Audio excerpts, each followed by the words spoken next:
tray or something. Iya, Well, ini gitu. breakfast in bed, you need a tray or something. That's true. Look, how about we take tissue for this so that's enough. I want this Yeah, one boleh. and I'll eat it. Oh, I'll go far.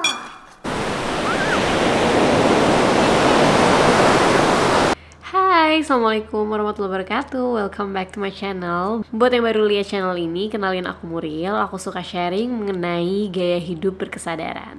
Biasanya tiap aku berkurang umur, aku sharing lesson learn yang aku pelajari selama umur tersebut. Di tahun ini aku pengen sharing sesuatu yang beda. Aku pengen sharing tentang hal-hal yang aku pelajari, yang aku dapatkan dari bapakku, rahimahumullah. Bapakku udah gak ada, udah meninggal tahun lalu bulan Maret, ya sekitar 1,5 tahun lah ya.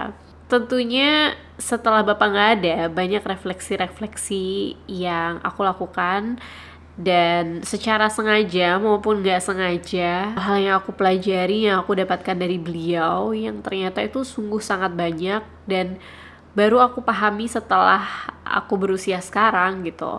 Jadi perjalanan hidup tuh kan proses banget ya. Dulu zaman kecil, aku selalu ngelihat dari yang kurang-kurangnya aja, selalu ngelihat hal dari yang paling buruknya aja, apalagi remaja gitu. Mulai membandingkan diri sama teman-teman yang lain, sama orang-orang yang ada di sekitar kita gitu. Kenapa kok aku kayak gini sih? Kenapa kok orang tua aku kayak gini sih ke aku? Dan somehow aku yakin di semua kondisi gimana pun pasti ada rasa kayak gitu dari kita semua sebagai anak. Sepeninggalannya bapak, pas aku buka-buka folder, jadi bapakku tuh sangat rajin orangnya, sangat bersih, sangat organized, sangat terplanning. Beliau punya satu kotak besar yang isinya itu adalah dokumen-dokumen penting dan dokumen-dokumen dari anak-anaknya. Jadi kayak misalnya ijazah sekolah, terus kayak artworknya kita zaman kita SD, ranking. Zaman dulu kan ada kayak kertas ranking gitu kan dari sekolah. Ya, hal-hal yang menurut beliau penting itu beliau simpen di situ. Nah, setelah beliau nggak ada, aku ambil dokumen yang namaku. Di dalamnya tuh ada surat yang dulu waktu SMA tuh dikasihkan ke aku. Pas baca surat itu, Masya Allah banget sih. Semua yang dibutuhkan, nasihat dalam hidup yang dibutuhkan tuh menurut aku tuh ada di situ, tertuang di situ. Aku nanti taruh linknya di bawah, kalian semua bisa baca. Dan sebenarnya itu bisa jadi good idea untuk bapak-bapak, atau sebenarnya buat mamah juga sih. Tapi somehow menurutku bapak itu punya peran yang spesial gitu, punya peran yang penting. Apa yang bapak katakan itu yang akan menjadikan kita sebenarnya. Apa yang aku baca di situ itu sangat romantis, sangat indah, sangat thoughtful. Walaupun seperti yang aku bilang, hubungan kami gitu ya, itu ke aku, kagok gitu. Hari-hari, bukan yang tipe curhat, bukan yang tipe affectionist, peluk-pelukan tuh sama sekali gak kayak gitu. Ya mungkin 5-10 tahun terakhir pas bapak udah ya pensiun, udah mulai tua, beliau agak lebih loose gitu ke kami anak-anaknya, khususnya ke cucu ya. Nah, aku kemarin mencatat beberapa hal yang aku bisa pelajari dari bapak. Yang pertama adalah selalu husnuzon atau berbaik sangka kepada Allah, kepada yang kuasa. Dulu sama sekali nggak ngerti artinya. Jadi kalau misalnya ada sesuatu kejadian dalam hidup kita anak-anaknya, misalnya kayak aku pengen masuk ke jurusan fashion management pada saat itu, tapi karena satu dan lain hal aku nggak keterima, aku nggak masuk. Dan bapak selalu mengingatkan itu bahwa rencana Allah adalah yang paling baik. Allah itu tahu lebih baik dari kita manusia. Allah itu sudah menyiapkan sedemikian rupa, dan itu untuk kita yang paling baik untuk kita. Apa yang kita pikir nggak baik, belum tentu itu nggak baik. Apa yang kita pikir baik, belum tentu itu juga baik, dan Allah Maha mengetahui. Jadi kehidupan itu tuh kayak jadi lebih enteng gitu ya, lebih tenang, karena punya mindset itu dari kecil ditanamkan bahwa selalu husnuzon, selalu berbaik sangka ke Allah. Yang kedua adalah hidup sederhana. Ini tuh lumayan dalam ya, soalnya ternyata setelah aku pikir-pikir dan aku look back, aku kan suka sharing tentang minimalism ya, tentang gaya hidup berkesadaran. Sebenarnya tanpa aku sadari, dari zaman dulu pun bapak aku tuh udah ngajarin masalah hiduplah sederhana, hiduplah by your means gitu, jujurlah ke dirimu sendiri gitu ya, nggak perlu berlebih-lebihan, nggak perlu memaksakan sesuatu gitu. Zaman dulu tuh pas SMP itu udah pada mulai punya handphone gitu teman-teman, handphone yang biasa ya, GSM ya zaman dulu. Itu aku kayak pengen, aku minta, dan malah aku tuh diceramahin panjang kali lebar. Aku sebenarnya udah nggak inget apa, tapi sebenarnya intinya adalah kamu harus tahu tujuanmu dalam melakukan sesuatu atau mengkonsumsi sesuatu. Apakah HP ini itu kamu beli tujuannya karena ya orang-orang lain punya, jadi kamu merasa harus punya? Apakah tujuannya itu untuk berkomunikasi dan lain-lain gitu ya. Tapi pada saat itu nggak langsung dikasih handphone, disuruh mikir dulu. Sampai pada akhirnya putusannya bapak membolehkan untuk beli handphone, tapi juga handphone yang bekas, yang Siemens zaman dulu ya, harganya 350.000, aku inget banget belinya di WTC. Padahal aku tahu bapak itu mampu, aku tahu bapak tuh bisa beli, tapi kenapa kok enggak? Jadi aku mikirnya dulu kayak, bapak kok pelit ya gitu, kok hemat banget ya sama anaknya. Dulu nggak paham, tapi sekarang aku paham. Selanjutnya adalah jangan pernah ninggalin sholat. Always go back to Allah. Sebelum aku ke Belanda dulu, aku dikasih buku sama bapak, buku tentang agama, aku udah lupa judulnya apa, tebel gitu. Dia bilang, sebelum kamu berangkat ke Belanda, kamu baca ini dan selesaikan buku ini gitu. Sepanjang yang aku ingat, isinya sih sebenarnya kayak menunjukin bahwa Islam itu adalah a way of life. Dimanapun kita berada, kita membawa identitas Islam itu.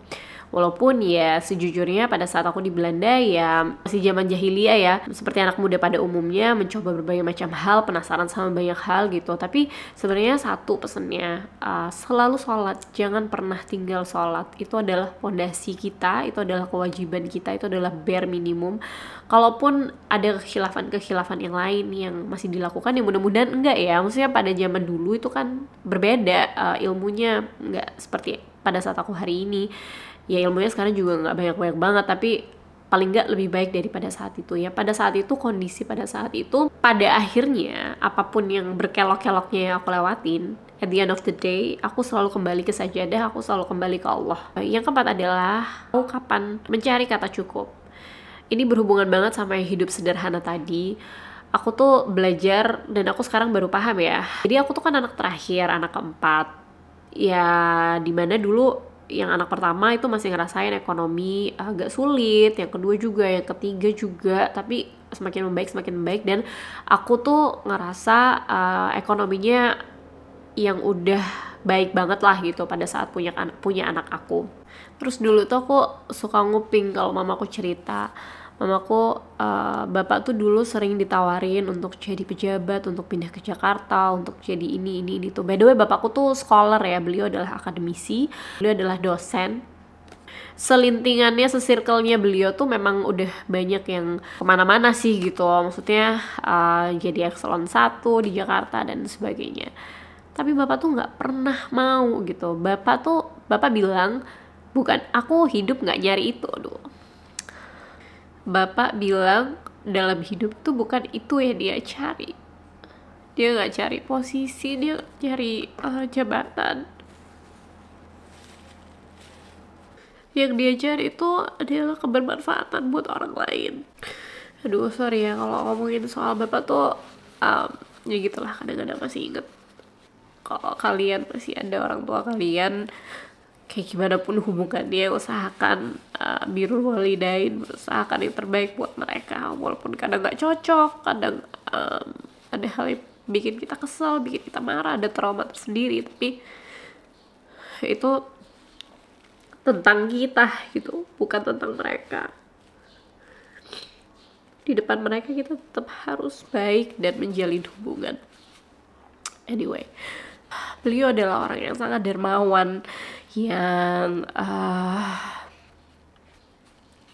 kayak kalau dia punya uang 100, dia bisa kasih 90 ke orang lain dan 10 tuh buat dia gitu. Kayak dia tuh paham bahwa kita diciptakan sebagai manusia di muka bumi ini tuh, di dalam harta kita tuh emang ada rezekinya orang lain gitu. Dan kita adalah khalifah di dunia ini, kita adalah pemimpin, kita adalah kita matter gitu. Kita bisa, dengan kehadiran kita tuh bisa membantu orang lain gitu. Jadi itu aku pelajarin banget gimana saat rezeki kita bertambah, sebenarnya bukan hanya gaya hidup yang perlu di-upgrade, tapi sebenarnya tanggung jawab kita semakin besar gitu.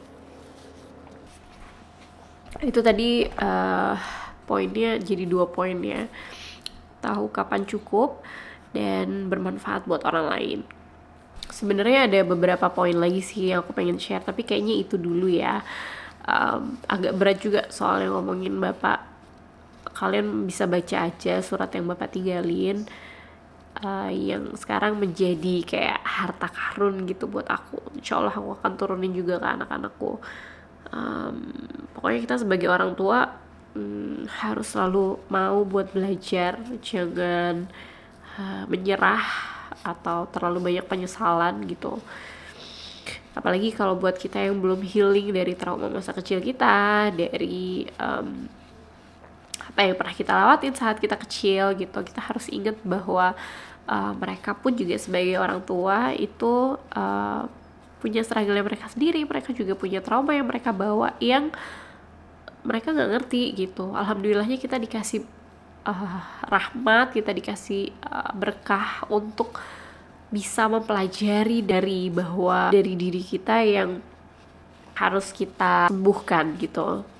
Gitu dulu video dari aku, mudah-mudahan ada hal-hal yang bisa diambil, ada hal-hal yang bisa dipelajari. Tolong doakan bapakku ya, mudah-mudahan bapak dikasih pandangan-pandangan yang indah, dikasih kehidupan yang baik di alam kubur, merasa hangat, tidak kedinginan, tidak kepanasan, akan hisapnya, dan semoga bapak bahagia di sana, dan mudah-mudahan kita bisa ketemu lagi sama orang tua kita nanti di surga, insyaallah. Makasih ya udah nonton. Assalamualaikum.